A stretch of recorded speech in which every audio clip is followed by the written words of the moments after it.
So, I'll because I can't take notes while I'm trying to listen to stuff. I don't have that Good. skill. And my instincts say that I'll know just enough to be dangerous, and there'll be things I'll have to bring back to my team, and we can just keep the dialogue going on things that I might not be able to answer specifically. Sure, sure. So I guess my first question is, I mean, since we basically cribbed your ordinance down to just changing the names and the places, Sure. um, how's it working? Is it Well, so as I indicated, so like so many things in municipal government, it's really about how you stick with it and how you enforce it. And that's the challenge, right? You can write the best laws in the world.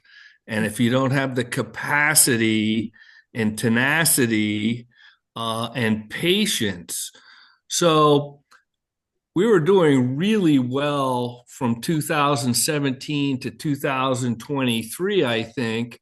Um, and we managed a list of approximately 50 vacant properties that we would monitor and track. Um, we had a transition from our zoning administrator office, and we also had a primary focus that took a lot of our energy on our rental housing ordinance and implementation.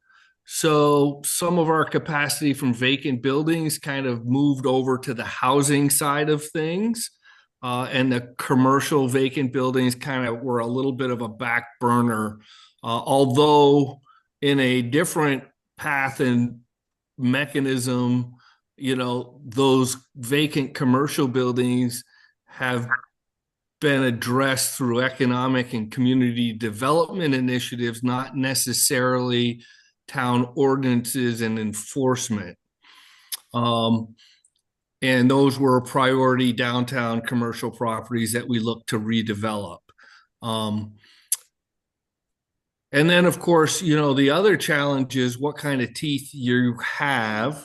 Uh-oh, I might be losing some battery. I might have to find my charger here. okay? Yikes. I got it.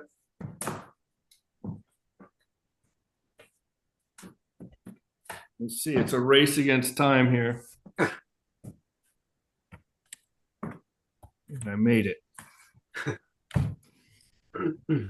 So,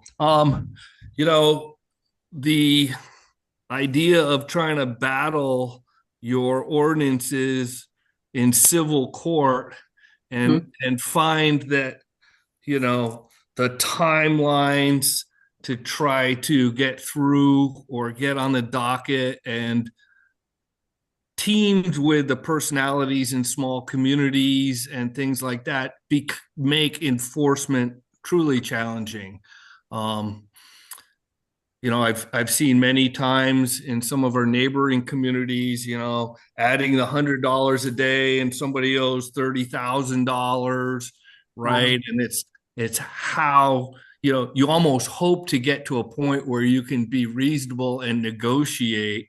I think we find that we spend a lot of time with our code compliance officer kind of babysitting and working and helping finding resources to solve the problem as opposed to trying to you know stick $100 a day fine on there, and it really has a very challenging and likely expensive path to resolution, and then a resolution that you may not be that happy with. So we've kind of taken this proactive approach. So our code compliance officer, he actually will work and do inspections and not charge for inspections and provide some guidance and maybe some referrals, but we have to be a little bit careful about referrals and contractors and such. Um, but mostly trying to help. And it's frustrating because people take advantage of that and they act in good faith, and then all of a sudden nothing seems to ever get done. Um, so it's not just as easy as making the ordinance. It's really how how and who has that kind of special people person talent to try to navigate to a solution. Um, the Yeah, strict path to the courtroom doesn't seem to be that effective. yeah, we see that in our zoning administrators' ability to try to enforce ordinances. Same kind of issue. You can start to fine, mobile and start building up the pile of fines, but that doesn't necessarily solve the problems. And one of the follow-up questions I wanted to think about was, we have, assuming you have the ordinance and you have the stick, you need the carrot, because the reason the building is dilapidated or vacant is because there's no money to fix it up. So, Right. and one of the things the housing committee, I was just reading through the work groups again, is we don't have a sort of a grant funding how to help people, specifically to fix buildings. The town has a revolving fund of $10,000 that can help some owners, but there is money out there. There is grant funding for rehabilitation, and since we're building specifically for housing, um, the ordinance should guide you, or there should be the carrot that once you start getting these fines, here's this grant funding that the town will help underwrite to get the building back into a livable, safe So, standard. right. So, that's something that we feel pretty proud of. So, from a vacant building point of view, if it's housing related, we implemented the rental housing grant improvement program. Um, and, we looked to some other communities. Ours became a bit different. We made sure that we reached out to all the different players in the world of housing. We spent a lot of time with Vermont Legal Aid, which, good, bad, or indifferent. Sometimes you find them on the opposite side of discussions, but they were really important in helping us understand the needs of the tenants. We spent a lot of time with landlord information exchanges. So we hosted monthly meetings, and then they turned to quarterly meetings where we brought resources in to try to provide our landlords with pathways to funding and resources, and in many cases, just legal resources. Many of our landlords weren't even writing leases. And so then when they were getting into difficult legal battles, they really had nothing to stand on. So there was some best practices pieces there that was also shared.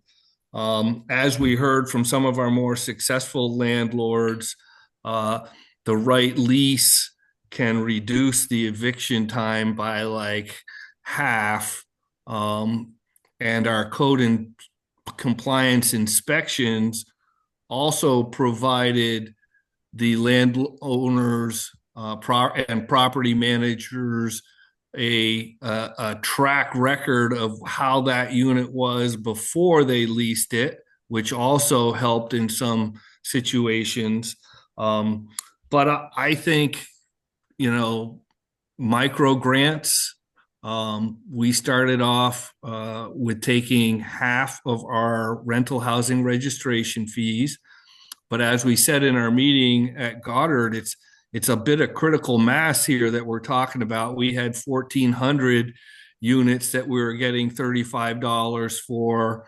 And so we basically funded $20,000 to start annually out of the registration fees, and then we added $10,000 out of our economic development reserves, which we don't have. I don't have revolving loan funds and such, and so we every year put $20,000 into our economic development reserves in our budget, and 10 of that went to the rental housing grant program.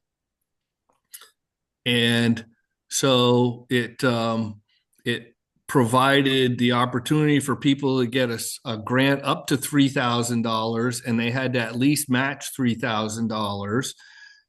And it required, inspections and follow up, which was also good for the town to get in the buildings in a friendlier mode than just knocking on the door saying you need to comply with this.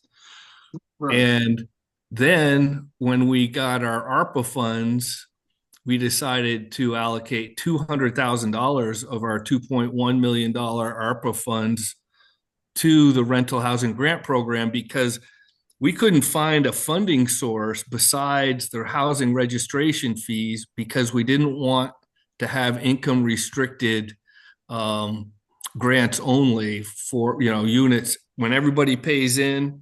As we all know, most of the funding for housing goes towards affordability and income levels, and we were determined not to have that criteria in our program.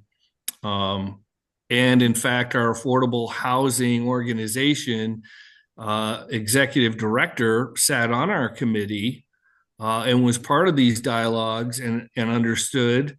And they did not apply for any of this funding, which they could have. They manage hundreds and hundreds of units in St. Johnsbury, but they kind of left that open so that they didn't kind of take that program over, which they could have. They were a partner. We used the VHIP program. We all agreed that we need an array of new housing being built for income levels. And that's probably the hardest thing for us right now is to build all types of housing at a similar time.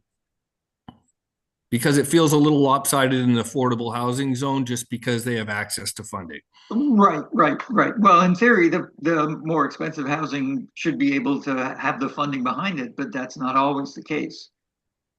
And so, yeah, it strikes me that just, the ordinance standalone could be good, but you need to enforce it and you have to have a way to mitigate the issue because Right. the people who own the houses aren't going to put the money in, $100 a day. The smart ones will just add it up and say, well, come after me. Right. Well, and to be perfectly honest, though, our code compliance, so on the housing side of things, we're really quite forceful in the enforcement side, and there's a lot of teeth there, right? He's our health officer, assistant health officer, and our fire chief is the health officer. And our ordinance really gives the health officer a lot of latitude when it comes to housing. And so we leverage that. And yeah, there's not much room there. Yeah, go ahead. On that subject, do you find that the having the ordinance, which I view as being quite strong and well defined, acts as a deterrence? Do landlords or building owners say, well, I'm gonna try to keep in compliance because I don't want to have to deal with the. Yeah, so I hope I answer this, and if I don't, let me know. So, the goal from my desk was the property owner needs a revenue stream that justifies their existence, right? And their maintenance. And it's okay to make a little money. And so I had always thought if we can provide them a pathway to make it a real business that makes sense, then that starts the machine of reinvestment and higher rents that supports that. I heard for many years that all of the money that they would typically put into the building was spent on legal expenses to try to evict people that they needed to get out of their buildings. So they had nothing to put in their building. So writing good, strong leases and then getting a rent that makes the math work was really critical. So we actually, when we started this thing, we measured the apartments that received our grant funds and measured any incremental increase in rents they received. And we started seeing that the rents were going up and they were happy. At the same time, we got a lot of pushback from the old guard that has been renting lower level, lower quality units for many, many years. And we started to see some investment from some younger people and people who are starting to build a property management portfolio, and started to see an opportunity because the math started to go in the right direction. So, many times people think higher rents are going to displace people, and they're right. And many people see higher rents create a better business model for quality housing, and they're right. And then the question is, how do you do this and provide that pathway so that somebody can have a reasonable income, maintain their property reasonably, and provide high quality housing, and still have affordable options for those of lower income? And I think that's kind of the sweet spot that you got to try to find, and that's what we're searching for. And at the point when we started this, all of our stock, not all of it, most of our stock was aging and resulting in deferred maintenance. We're starting to see renovated buildings and older houses being brought up to a level that are now getting $1,400 a month because they see the opportunity. And then we work with Rural Edge and obviously support as much of their projects as possible, so that if we're displacing people out of some of these more desirable locations in town, that they have a place to go. Boy, if you follow the rent stabilization saga that's going on in New York City at the moment, it's exactly your situation, because you have to have a good business model for the landlords to survive. And part of the issue is a lot of them were over leveraged, especially in New York, with high value buildings that they thought were going to keep going up. So your initial financing from your buildings is a real determinant on how you can manage your quote, your rental business going forward. Right. And there's a way to, part of the strategy in New York City is to basically have the big owners default and just walk away from the buildings, and then somebody can come in new and start with a new financing. Because if you're over leveraged, you'll never get out of that hole. Exactly. And that's the other side of the equation is, you can do it through ordinances, but you have to provide that support on the other side of the scale. And some of it is just the initial financing, the mortgages that these guys are holding. If they're holding them at 8-9%, that's a real tough nut. But if you can refinance their mortgage to, subsidized 3%, you change the entire scope of how you can manage that. Right. And I don't know how to do that, because I don't know what's out there available for those kind of programs. But it seems like, the housing committee should be having at least one investigative arm going toward that end of financing, and stabilizing the economic model of the housing, at least the rental housing. And then there's the other side is, we talk about occupied rental housing, but there's also the unoccupied buildings that are just sitting vacant. And that's another whole, issue. Because when the building is occupied, you have your fire safety is it can be the big hammer that makes you, you can't rent this. You can't rent to these people without these minimal standards. Yeah, and once you get the machine working, right, and the private sector sees an opportunity, well, then all of a sudden you're off and running. It's just getting to that point that's so challenging. The inertia is incredible. Yes. And it requires, we never had a full-time code compliance officer, and now we do. And we're not going to have one. But that's the only way it really worked for us on our size and scale. Yeah.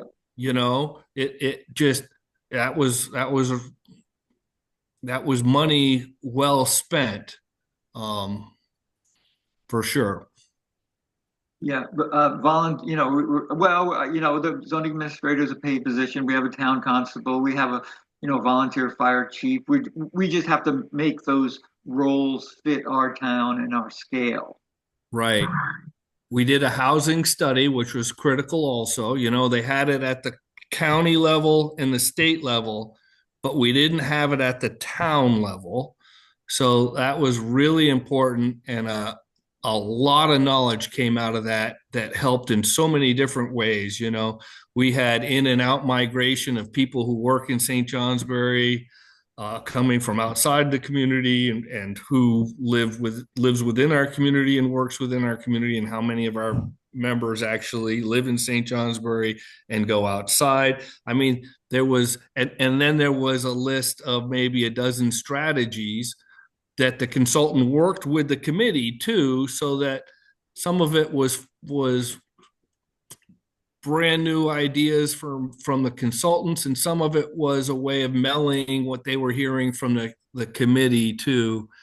And it kind of provided a pathway forward. So there was a directive. Um, Yeah, and and we do have an inventory program. We're trying to figure out what we got. You got to figure out what you Mhm. got, kind of know what we need, but it's important to know what's available, what's in town. Did you use state, like a state funding thing to get that housing strategy done? So I think so. In 2017, we received a CDBG planning grant, I think for $30,000, and we hired Bowen Research, who had done the state's housing study and needs assessment. So we thought that was great because they were just coming off working in Vermont, and we piggybacked on that. And I know that Rural Edge just did one. I thought they did one for, boy, maybe I'm wrong. I thought it was for the NEK. Uh, Okay. but, we couldn't extrapolate specific data for St. Johnsbury. That's why we really wanted to know. Mm. Sure. And like I said, we brought the landlords, and the ones who had been there the longest, who were the loudest, were the ones who probably felt most exposed by government intervention here. Sure. But I dare say the younger people getting involved just took this, registration fees and such just as part of their business model. Um, and it's worked well. I think we've done 78 grants. We've invested $344,000 from our program, and I think we got $3.8 million worth of housing investment in our rental housing from it. Well, And how, the other piece, we spent a lot of time with people from Montpelier on their home buyer incentive program. We didn't have the same problem with population in our schools, but Montpelier, I guess, was experiencing, like many towns, a declining population in the schools. So they came up with a program, and I can't remember off the top of my head how it was funded, but you could get between $5,000 and $15,000 loan that would be deferred based on how long you stayed in town. So they were trying to attract young families, and they were adding on an incentive, a home buyer incentive that I think after 5 years turned into a deferred loan and was wiped clean. Mm. Trying to think, we also spent time with Barry. So Barry, like you're using our ordinance, we used a lot of Barry's ordinance and spent a lot of time in Barry. That's one of the towns that we figured was a comp set for us. We talked, St. Albans, Rutland, Barry, Montpelier, Springfield, all the kind of industrial type towns, Newport, that were similar to St. Johnsbury in many ways. Yeah. And of course, we also saw the state coming down the road. And so we developed our program. In fact, they contacted us, the governor's rental housing advisory committee, and we kind of beat them to the punch so that we could keep 100% of the revenues in our community. I wasn't sure how the state would divvy up rental registration fees, but I didn't feel like we would capture 100% of them.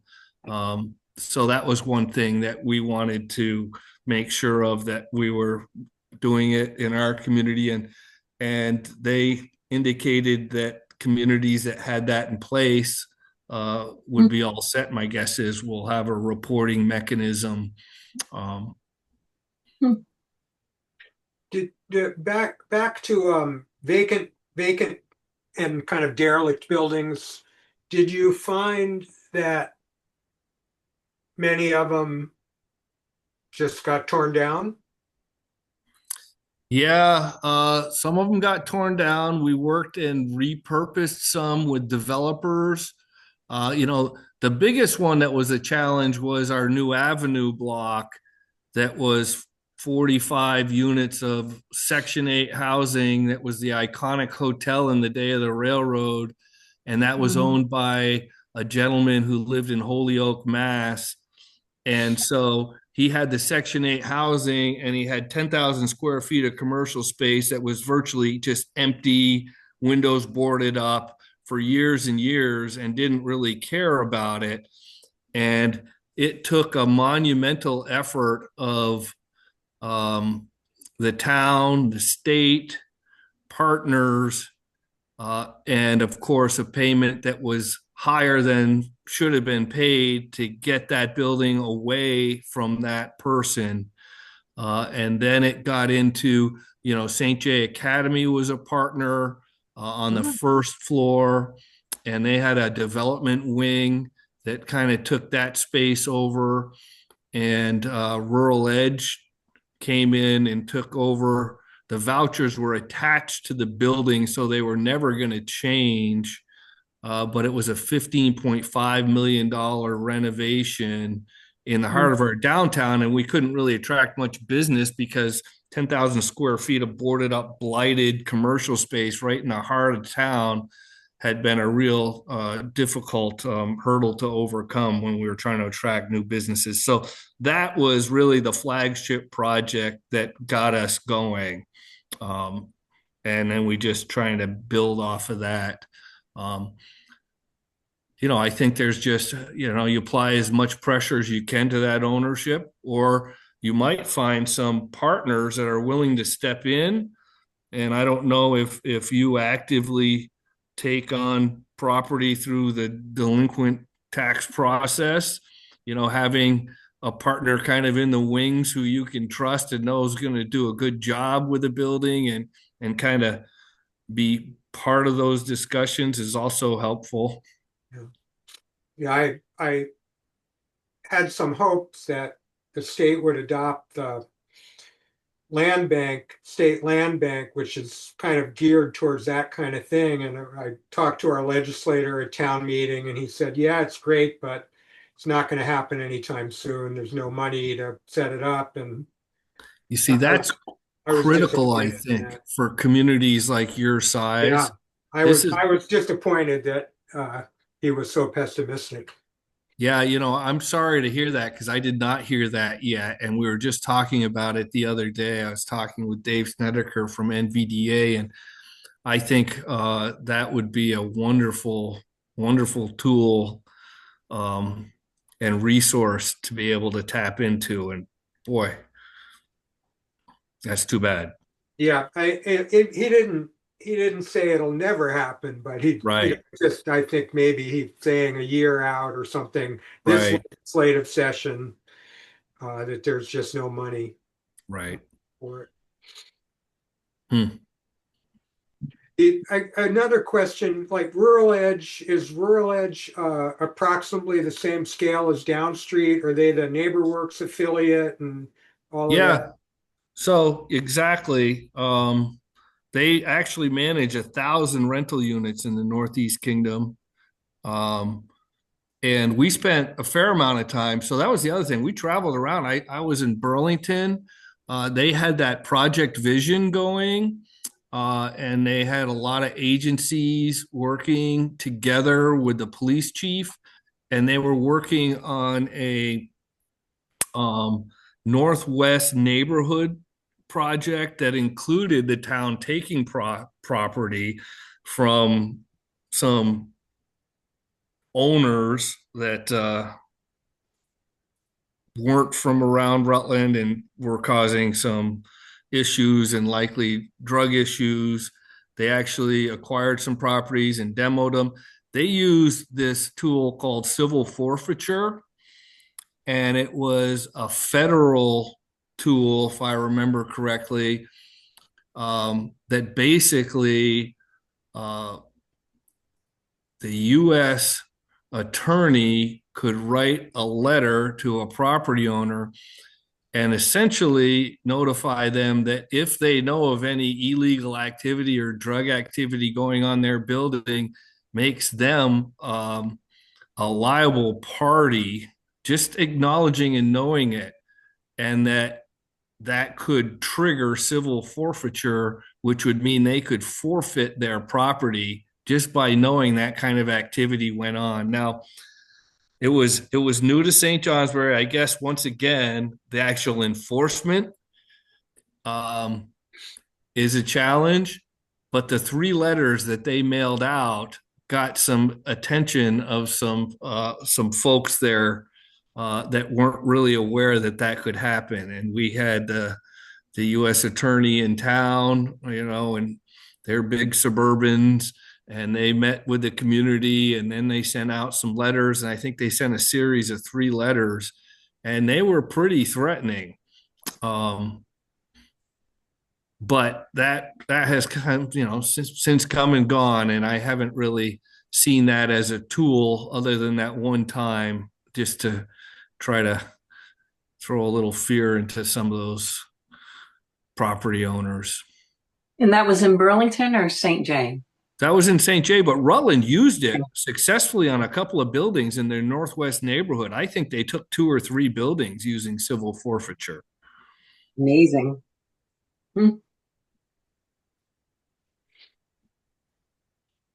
Jim, didn't someone has mentioned that there is a statewide law for that would address dilapidated housing, or do you know anything about that one? That at all?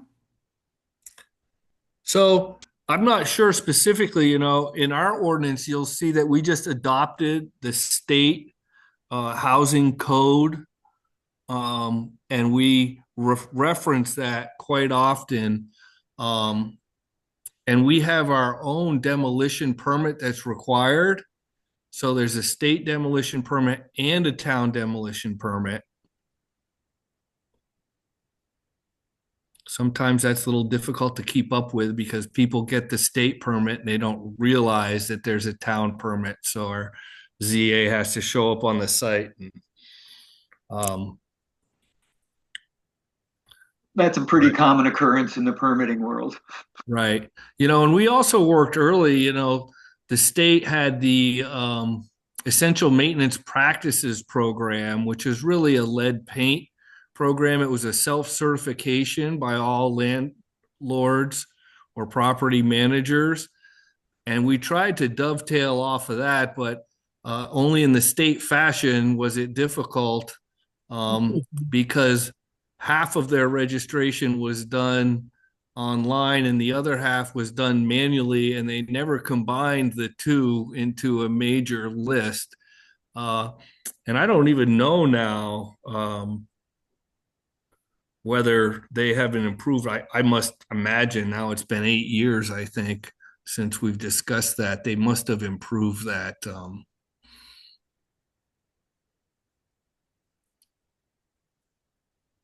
But it was just another way of opening the door and trying to understand how we can implement and what we can use that's already existing. Yeah,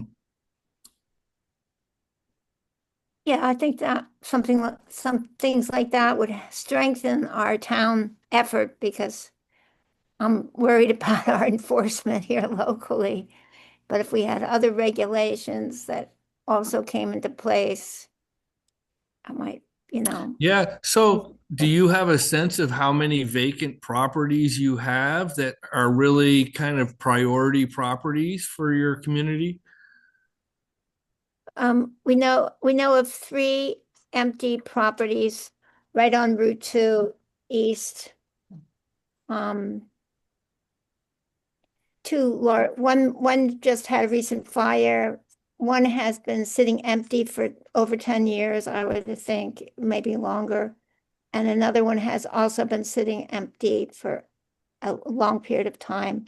The last 2 are owned by one owner.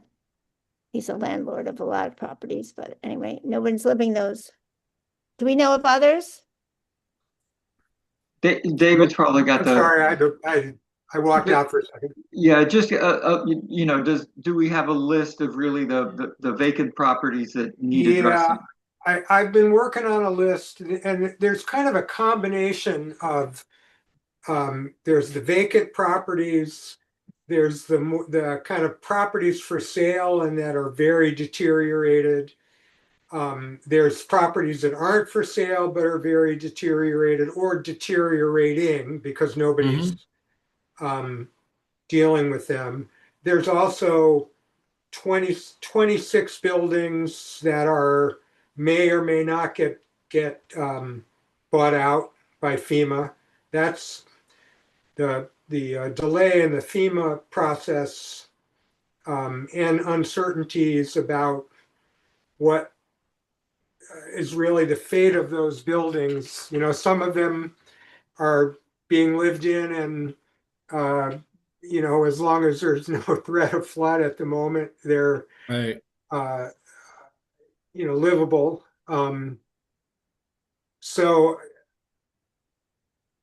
let's see, I don't have a total. I think my list might have as many as a dozen kind of combination vacant or deteriorated. One of my concerns is that some of the buildings that are deteriorating are going to go fast.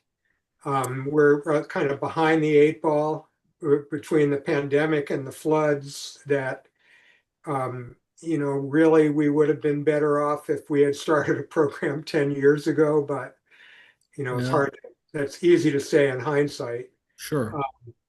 But and some of it is there's a whole corridor which is related to the river, and the brook, and and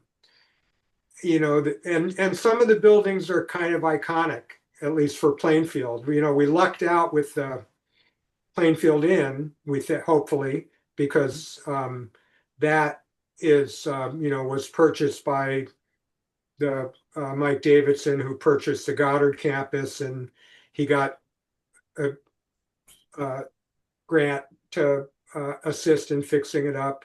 But we've got, the hardware store is one I worry about. And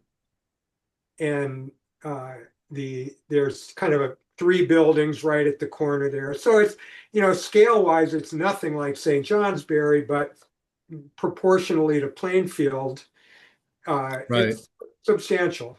So let me ask you this: of the owners, let's say, of these 12 properties that you think, how many of them really care about the community and just don't have the resources, or how many of them don't care about the community or don't live there? Because it's always easier to at least find the ones that care and they just don't have the resources and then try to work together. Right.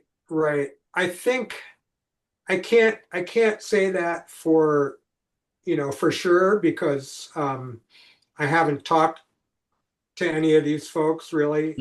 We have one pending conversation, but I think virtually all of them are absentee owners, some of whom have past connection to town, and some I have no idea what their connection is.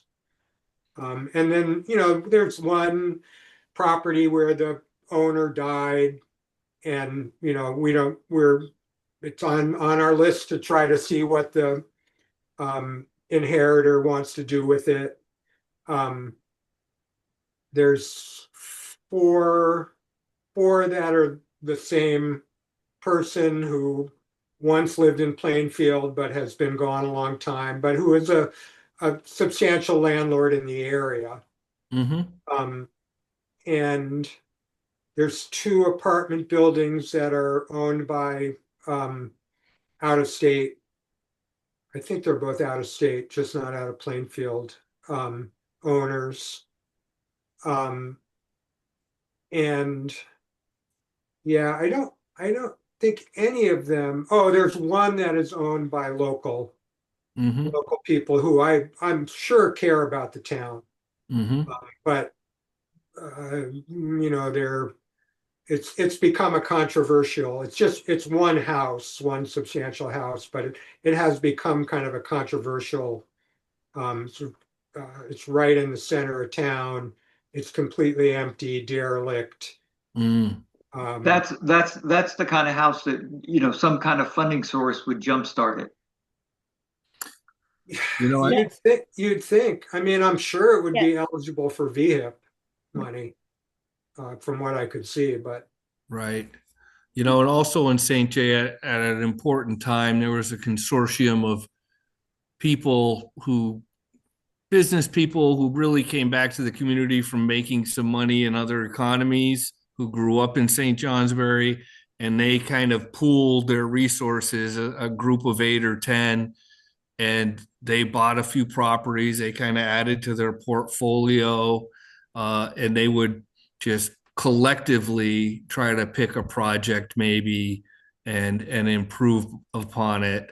And it sounds interesting that this new owner of the Goddard campus and now owner of the Plainfield Inn, it seems like, that's, no, that's a person or party or group that sees something in that community, right? To be able to be that committed. yeah. I mean, he's a character, so it's a little hard to Yeah. judge, but so far he has invested a lot of money, and certainly hasn't done anything that I find problematic, but Right. and he seems to be, he proposed a project that was half affordable, half market rate for the inn, which really it's kind of suitable, and there's other development projects on campus that are kind of at least in the talking phase. Right. But yeah, he could be a significant asset, I or mean, they're all is building already. blocks, Yeah. right? The long term. I mean, this is Well, the this would long game. appear, he's not like a young person or so that's one of my questions as well. What happens if Mike, doesn't make it? What's going to happen to those properties, all of that? But that may be Right. thinking too far ahead. Well, Yeah, one he's thing not about that old. no, historically he has done a similar effort, or whatever we would hope a similar effort in White River Junction, and he bought up 12 not functional buildings that were more commercial, I think, and has turned that all over into something really successful. I mean, he has a track record. He says he cares about Plainfield, and at public meetings, he speaks of asking what does the community want. So, he might be a little bit of a character. He is definitely a character, but he has said in many ways, what does the community want? I'd like to work with you. And unfortunately, he's also I think, unfortunately, he's spreading himself out to try to possibly develop a big project in the Montpelier, a really big project. And he's one of the finalists for developing that Country Club Road development property, which is like 350 houses or whatever. It's big. And Where's that at? as you go into Montpelier on Route 2, across from Agway, Oh, the old there's Elks golf course? Yeah, yes, yes, yes, yes. And it's they call it the Country Club Road Yeah. Isn't there a property John now. Deere dealership or Past something the, there? yeah. yeah, you go past the John Deere, Yeah. up in there. It's quite a big piece of property. Anyway, yeah, I mean, it's interesting, but I don't know. I'm afraid if he's into that, he will have a limited amount of bandwidth for Plainfield. If you think he's a good fit, make him feel welcome in Plainfield. I think so. I think we have to continue to, reach out to him and, um, yeah. I mean, I think They've the done a other, lot of outreach to the community, surprising amount for, Hmm. something they didn't have to do. They have get-togethers once a week for anybody who's interested to just go down and sit with the current director of the campus and, have a cup of coffee and talk about whatever. And they've had a couple of, kind of get-togethers with people who have been supportive and Right. it's nice. I wanted to bring up one thing which some of us have talked about already, and just to see if you have any advice. Again, scale is a issue, but we don't have right now what I would call a right-sized um, entity to work with, like Rural Edge or Downstreet. Downstreet has expressed that they're, not they're so, they've just gotten a ton of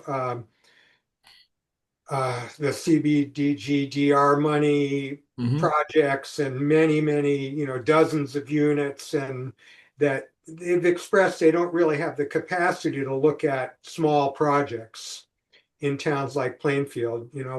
Many years ago, I was on the original uh, Community Land Trust Board, and that's in the beginning, that's what we did was, single family houses funded by VHCB. Hmm. Um, and I think there's still a couple in town. Um, but we don't have there's nothing like that now available to Plainfield that I know of. And thinking about forming one is a little bit daunting. There really needs to be money and at least a minimal staff of some sort. It can't be all volunteer. I don't Right. think. So I don't know if you if you have anything to say about Well, that, but I would talk to them. And I don't know whether this is applicable or not, but I know with Rural Edge, because I sit on a coalition for assessment, EPA assessment funds, and they bring to us groups of smaller housing unit rehabilitation projects in like a 4 or 5 uh, project suite, yeah, and then they name it like Caledonia Crossing or something, and they apply for funding as a whole group of buildings that are going to be rehabilitated. So I wonder, if you identified 3 or 4 buildings and talked to them at that scale, whether that might at least get their attention. you mean like Downstreet? Talk Yeah, to Downstreet. Yeah, I just in think we have to case. I sit mean, down with them. if there was a way to find a pathway to acquisition and redevelopment, and you make smaller projects combine to a bigger project, if that's possible, maybe if Yeah. well, maybe those 3 properties or 4 properties that are owned by one owner that we've been looking at, and they're empty right now. And we have ideas of, oh, wouldn't it be nice if one building could be rehabilitated and turned into 3 or 4 apartments, lots of nice, it's got a nice view of the river, blah, blah, blah. mm, Others could be taken down and, made into whatever, a 3 or 4 story, maybe 2, actually, I don't know why I say 4, 2 or 3 story apartment building, because it's a lot, one building is, anyway, yeah, maybe we could have a School Street project, you know. I think some that sounds like a good small start. School Street. Yeah, we just have to get some owners around Yeah. interested.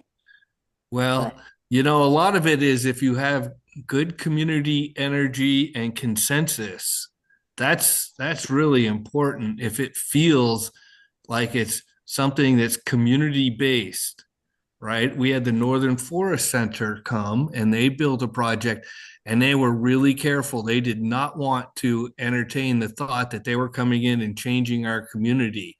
So they required a lot of input from our community because their role wasn't to come change a community. It was to try to come help help the community be what it wants to be. So if you can get that kind of consensus, I think that voice is much louder and much more intriguing to someone who's looking to really try to do something socially responsible. I, you know, I may be naive, but I think when it comes to these vacant and derelict and really deteriorated buildings that are for sale, that that there would be a kind of consensus that it was a positive thing for the town to do. The worst negative kind of comments is, well, it's on Route 2 and, you know, who wants to live on Route 2, that kind of thing. But they're not, even that, it's not disqualifying. It doesn't mean that people aren't going to be somewhat supportive. They just find something negative about Right. it. We've also started to talk a lot about how can we improve that whole corridor, not just the housing, but is there a way to create better connections, sidewalks, Right. Some kind of guardrails, pedestrian. Yeah. fences? It's tricky because it's really tight, but it's worth seeing if it's a possibility, I Right. think. Well, yeah, Absolutely. and I'll speak outside of my real knowledge, but any of that traffic taming stuff and streetscaping that you can do, um, if there's a way, if there's room, you know, if it's easements that are required, that's always a challenge. And many of those properties are so close to the road, but some kind of placemaking in that part of the community would really make it feel different, I think. Danville's a good example of that. It took a while, Exactly. and you got the Route 2. There's going to, you know, they keep putting it off, and we've dealt with the Plainfield's dealt with Route 2 for 30 Mhm. years in terms of traffic and stuff. But if Danville was able to get a lot of federal funding to do that traffic calming project, and I've driven through Danville for 45, 50 years and made a big difference. Big difference. Well, people were coming into that town doing 50 plus miles an hour, I think. And Yeah. Yep. And it also revitalized the town.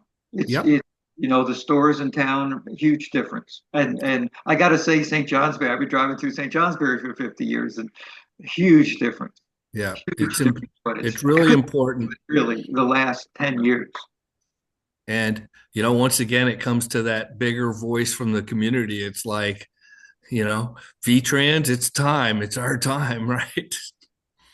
VTrans been telling us it's our time for a while, and then they keep saying, well, maybe not this time. Maybe, maybe, it's next year, then it's next year, then it's really 3 years. You need maybe some political pressure and well, they fixed Route 2 between Plainfield and Marshfield after so much, and I think the Route 2 between Plainfield and East Montpelier is going to be a third world issue for at least another year. right. So I've got one more quick question. Sure. Have you explored or worked with private foundations in terms of, grant money and the like programs? So I have not. So there has been discussion when I worked for NVDA years ago, I was up in Newport area and of course on the border of New Hampshire, and it was the Orton Family Foundation that did a lot of stuff up there.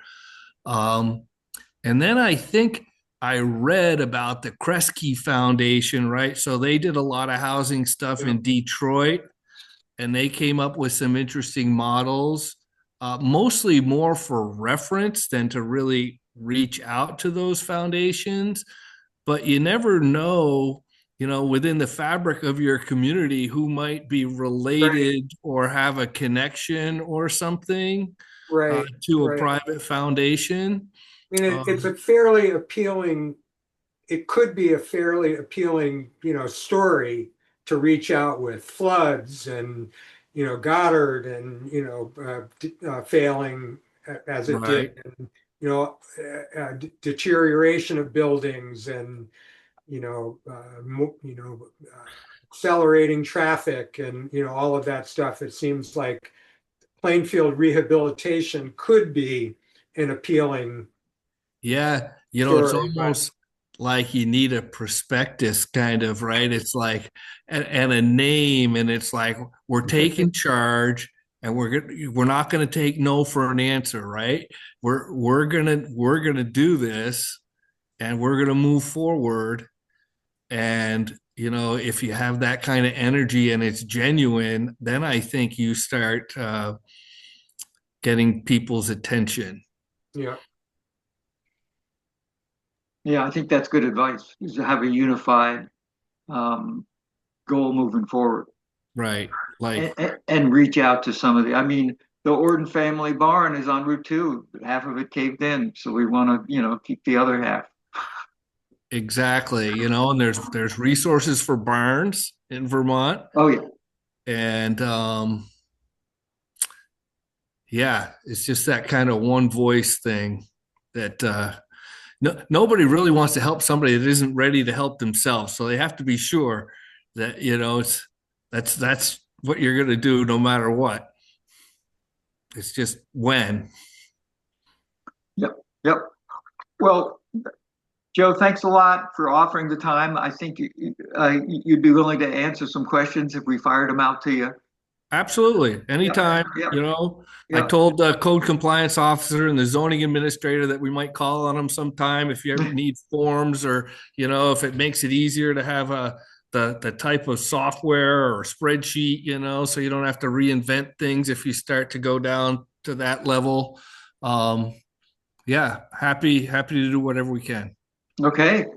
Thank Any you other so questions? much. Thank you. Yep. Thanks, Joe. All right. Everybody Okay. have a great day. Okay, you too. Thank you. Bye-bye. Yep. Bye-bye. Do we want to stay on and chat just for a minute or two, or? Sure. Yeah, I think, I think the last thing he said was really the most important thing he said. It was really kind of, and that's how Danville got that stuff going. And I think, I guess it sounds like there's not a lot of state programs to help little bitty projects, but if we pool the projects together, a school street project, move it along as a unit, we'd scale up and qualify for some options. And that's something to think about. I know I forgot to ask him, but I'm sure the language we got, I guess the select board on this ordinance would want to put it through a lawyer to just make sure all the references are right and stuff.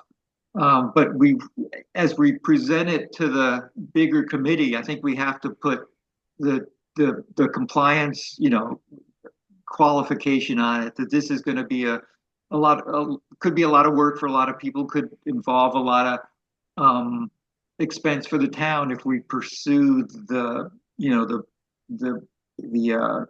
fines and court cases, but it's just a leverage handle that we should have in the toolbox. I kind of am curious I don't see the downside.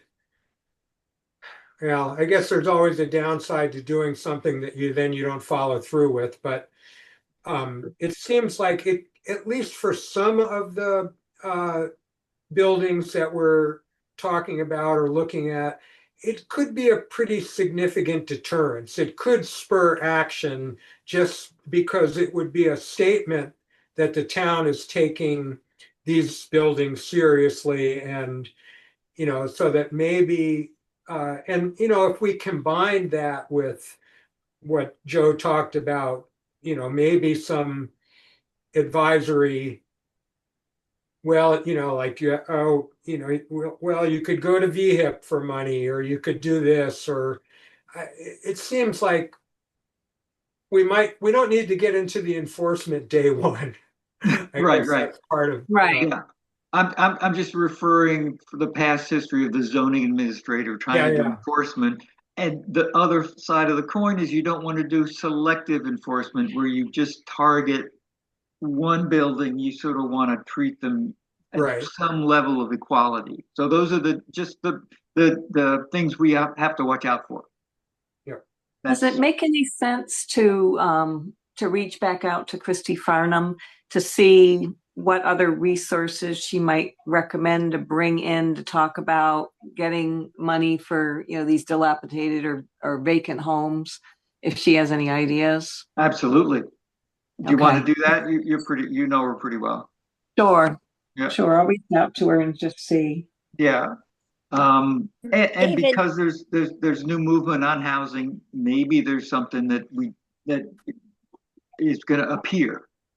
Right. Right. VHIP David, is the one that seems to be, like Christy said to me, right now VHIP is the thing, and I know it's part of the current housing bill that's maybe Who knows? getting dealt with today, that to make VHIP funding permanent or something like that. I don't know. It's pretty powerful when you read it. It's a significant amount of money and available, and forgivable loans if you do things right, and I don't know the full extent of it, but I've started to think that for the advisory committee as a whole, or I've thought, well, maybe one or both of the current committees, the ordinance and inventory, would morph into something like the Plainfield rehab plan, the 5 to 10 year Plainfield rehab plan, and trying to kind of put that together and come up with a good name for it, and way of promoting it, and all of that. And, I like the idea of going to that he brought up about putting together a package like that and then going to Down Street, because I've seen this lack of an entity to deal with to help us and facilitate, and I'd love it if it was Down Street and we didn't have to do it ourselves. Because that. How about Plainfield Forward? Yeah. We already have that. And the other thing I was going to say is that I think we really hopefully can put together a clear inventory of rental housing or housing, uninhabited housing. Just do what we can do. We hope to get out there and get a inventory from the from the community there. So that I'm sure there's situations we won't know about, but if we could just look at the ones we do know, so we have a list of things we could say. Yeah. We could say there are 25 rental units presently in town, or whatever there is. And I think I have a pretty good start at it. I spent up a spreadsheet, and it's a start, but it probably needs a little more information and more. There's missing buildings on it. Yeah, that might include buildings we assess and say need improvements, right, from the exterior. We're not, inside. Just let's try to get as much of that out so that we can be talking with the rest of the committee about it. And yeah, that was what it was. David, have you got information from the Regional Planning Commission as a baseline? No. Okay, I'll ask Nikki what they have on hand. Okay. And and compare that. And The other thing, we probably want to keep it close to, is your inventory basically around the village? We're not dealing with the whole town yet. I think if there, in one of the things that I would hope that could be part of the Plainfield Forward long-term plan is also reaching out to people outside the village that need help. Rentals, I don't know. I mean, I think starting with the village is fine with me. Yeah, I think that's safer. It's a big, that's where most of the problem is. It seems I like it. agree. Yeah, okay. Yeah. Yep. I know we eventually we have to deal with outside the village proper, but let's start with that. Because Yeah, one of my thoughts is as we go out into a bigger town is to look at Airbnbs. I'd recommend going on Airbnb site and see what's available in town. It's more than you think. Yeah, I think that Oh. housing org thing, I want to say it only said like 10% or something in Plainfield on stats from a couple years ago, but I'll go back and look, but it didn't have a high volume Yeah, for that. It was pretty low. yeah, The other thing I think we want to look at is having an ordinance that says we have a limit or somehow limiting the number of Airbnbs because we need as much rental housing as we can get in the village, in the town. The zoning does have a short-term rental clause where you can only rent, short-term for so many months. It's in the zoning regulations now. Doesn't ban So does them. that, It doesn't ban Airbnbs. It just says that you can only do short-term rentals for so much X number of days per year. so for instance, the Airbnb that whatever it's up on Fowler Road there. I'm forgetting the names. Which they advertise as an Airbnb and they built it as an Airbnb. Mhm. It's an That can only enforcement be, issue also. oh, okay. So that Yeah. in according to our regulations, that should only be used so many weeks a year. And they may qualify that because really the Airbnbs are not occupied that much. I'd have to bring up the regulations and then you'd have to count the number of days and you'd have to go after them. That's how enforcement, you can have regulations, but enforcing it is not as easy as it sounds. But right now the town does have A it's limit. sort of a boilerplate, and Airbnbs like Wakefield tried to just do away with them at all, and it's hard to do. And these are the issue is whether you live in that place or not. If you own the building and you're renting out a room, that you're fine with that, short term, long term. But if the owner doesn't live in the building, then there are a different set of qualifications. And whether they're good enough or there is something out there that the town does have, but it needs to go and investigate issue violations, and that's another whole thing. Right. There's also then how do you factor in the Goddard short-term rentals, which to me it seems I have an easier time justifying it in the Goddard model. Yeah, they're a lodge. They've applied for a different zoning application, so they're lodge or they're different than permanent housing. It does get complicated. Yeah, I noticed that they were calling that the permit they just I don't know what happened at that hearing, but that was that they had called that a lodge. Yes, and a lodge would be a conditional use, which is why they had to go to the DRB, which is a permitted use. Did you hear what the result was? Because that was the other night. I don't know. I imagine it would, I didn't see anything on either of those applications that would raise a lot of red flags. It's just, it's the way the zoning is written. They need to have that DRB permission. But one of the things I can say is once you go in front of the DRB, a lot of stuff can happen that you didn't think about. One thing about those buildings that they're using for Airbnb or lodge, they were never apartments. They were never, they were only Right. dorm rooms and Right. or offices. And it's a small building now that they said they're turning into Airbnb with larger, more apartment-like setting. That's a small building. I don't think it can have more than 4 or 5 units. It, Right. Yeah, And there, yeah. I think there are also, a lot of it is tied into other, I think their hope is that a lot of those will be used, kind of tied into other activities on campus, like, Yeah. be a Yeah.